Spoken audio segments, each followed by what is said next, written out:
Two people eat the exact same food and the exact same total calories every day. Same breakfast, same lunch, same dinner, same portions, same total energy intake. One finishes their last meal at 6 in the evening. The other has the same meal at 9 in the evening. 12 weeks later, one of them has measurably more visceral fat than the other, not because of what they ate, not because of how much they ate, because of when the last signal was sent to their fat cells and what that timing does to the hours between the last meal and the next morning.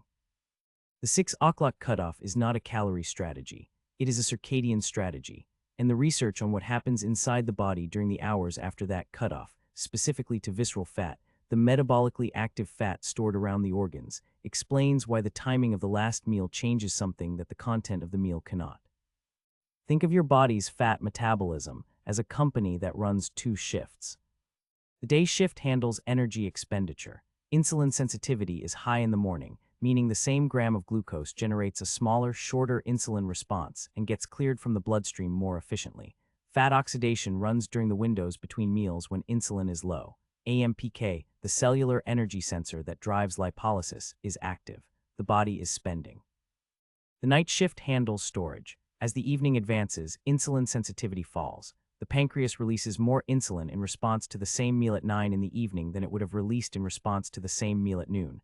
That insulin stays elevated longer. And while insulin is elevated, the fat cells are receiving a clear signal: store, do not release.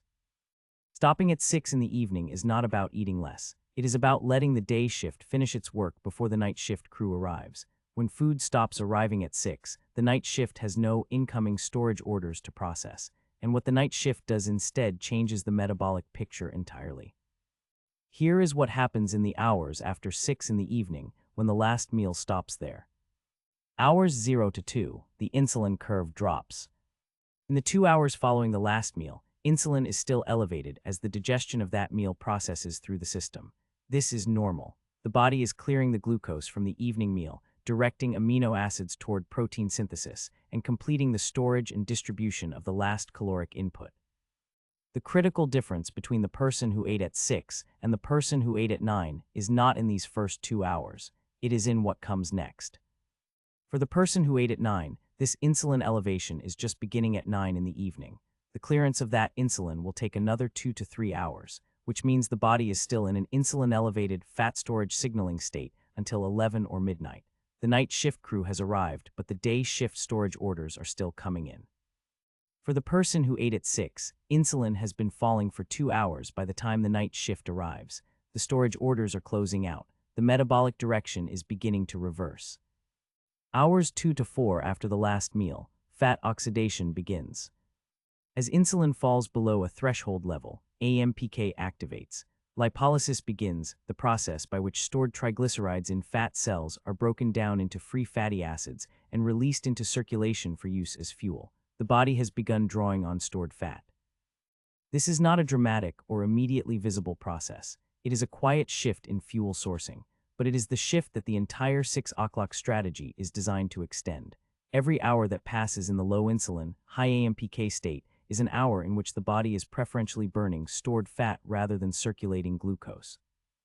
A meta-analysis published in PMC in 2024, analyzing 20 studies with 1,288 participants, found that time-restricted eating increases adiponectin levels, induces a moderate rise in ketone bodies, and activates AMPK, all of which enhance insulin sensitivity and stimulate lipolysis.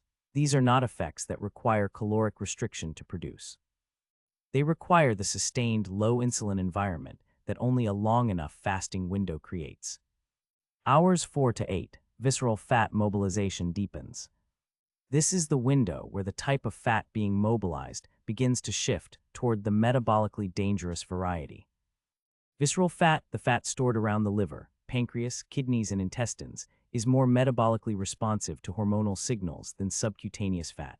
It has a higher density of beta-adrenergic receptors and cortisol receptors, making it more sensitive to the hormonal environment of the fasting state. It also releases fatty acids more readily than subcutaneous fat when lipolysis is active. Research published in Medical News Today in January 2025, covering a study by Jonathan Ruiz and colleagues, found that early time-restricted eating, finishing eating earlier in the day, showed greater reduction in abdominal subcutaneous fat compared to late or self-selected eating windows. Ruiz stated directly that this finding highlights the potential metabolic advantages of aligning food intake with the body's natural circadian rhythms, and that early time-restricted eating could be particularly beneficial for improving fat distribution and reducing obesity-related risks. A separate 6-week intervention study published in PMC on early elderly men with overweight found that time-restricted eating from 8 in the morning to 12 in the evening reduced visceral fat mass by 0.64 liters and waist circumference by 3.11 centimeters without any significant change in skeletal muscle mass. The visceral fat is responding specifically to the timing signal. It is the most circadian responsive fat depot in the body. Hours 8 to 12, growth hormone and the overnight shift. Between roughly 10 in the evening and 2 in the morning, growth hormone secretion peaks. This is one of the primary nocturnal hormonal events in the human body, and it has direct implications for fat metabolism. Growth hormone specifically promotes lipolysis from adipose tissue, with particular preference for the visceral depot. It signals fat cells to release stored triglycerides and simultaneously signals the body to use those fatty acids as fuel rather than restore glucose-based energy. In a body that has been fasting since 6 in the evening, growth hormone is arriving into a hormonal environment that is already primed for fat oxidation, low insulin, active AMPK, depleted liver glycogen. In a body that ate at 9 and still has insulin elevated at midnight, growth hormone is arriving into a conflicting hormonal environment. Insulin and growth hormone oppose each other's metabolic effects. The growth hormone signal for fat release is blunted by the insulin signal for fat storage. The two crews are giving the fat cells opposite orders simultaneously.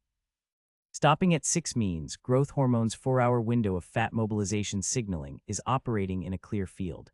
No conflicting orders. The night shift has been running fat oxidation, undisrupted, for 6 hours before growth hormone even arrives. Hours 12 and beyond, the autophagy addition. At approximately 12 to 14 hours after the last meal, autophagy begins to activate at a meaningful level. For the person who stopped eating at 6 in the evening, this threshold arrives between 6 and 8 in the morning, around the time they wake up. The autophagy activation at this point adds another layer to what the overnight window produced. The same circadian alignment that allowed fat oxidation to run undisturbed also allowed the cellular cleanup system to reach activation before the morning meal arrives. For the person who ate at 9 and does not eat breakfast until 7 or 8, the fast is only 10 hours. Autophagy is not meaningfully activated. The overnight fasting window was too short and too late to reach the threshold. A randomized trial published in Nutrients in 2025 by Yu and Yuta at Hiroshima University compared an early time-restricted eating group eating from 8 in the morning to 2 in the afternoon against a delayed group eating from 12 to 6 in the afternoon, and a control group eating from 8 in the morning to 8 at night. The early time-restricted eating group lost 2.61 kilograms. The delayed group lost 1.44 kilograms. The control lost 0.48 kilograms. All groups showed comparable improvements in muscle thickness and push-up performance, meaning the timing advantage for fat loss did not come at the cost of muscle. The same fat loss strategy, the same total food, the different result came from when the last order was placed. Before the protocol, nothing here replaces medical guidance. If you have diabetes, hypoglycemia risk, a history of disordered eating, are pregnant or breastfeeding, or take ongoing medication, speak with your doctor before changing your meal timing significantly. The metabolic mechanisms described here apply to general circadian biology in healthy adults. This content does not treat or diagnose any medical condition. The practical change is the simplest one in this entire series of videos. Not a new food, not a supplement, not a protocol that requires counting anything. Finish your last meal before 6 in the evening, consistently, not occasionally, not on weekdays but not weekends, every day, because the circadian rhythm that governs insulin sensitivity and fat cell hormonal response does not take weekends off. The day shift works best when the night shift is not trying to process incoming storage orders at the same time. Stopping at 6 gives the night shift nothing to store and 12 to 14 hours to do the opposite. If this changed how you think about when you eat rather than only what you eat, subscribe and leave a like. Tell me in the comments, what time do you currently have your last meal, and has this made you reconsider that timing?